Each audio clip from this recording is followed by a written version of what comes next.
אני מסתכלת עליך כבר הרבה זמן ואתה לא מפסיק לדבר. חדווה, אני בן 12. מסתובב לי פה כמו סטודנט חופשי.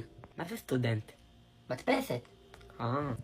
אני רואה שאתם עושים את המבחן בזוג, אז אני גם מחלק את הציון לשניים. בסדר, זה עדיין יותר ממה שהייתי מקבל אם הייתי עושה את זה לבד. צאו החוצה שניכם, אתה והמסטיק. תישארו פה שלושתכם, את ושני הסנטרים שלך, יאללה. בוא תקריא לכולם מה רשום בפתק. הורדים אדומים בחוץ יש רוח, התחת של המורה מסתיר את כל הלוח. מי רשם את זה? יניב. איתי, עליך לא הייתי מאמינה. מה יש לך? כולם אוכלים את הנזלת של עצמם. גם אני הייתי תלמידה, אני מכירה את כל הטריקים. תראה את זה? איתי, אתה הסנגור שלו? נעים מאוד, עורך דין איתי, שלום. לפי כרך א', סעיף ג', פרק 134 ב'.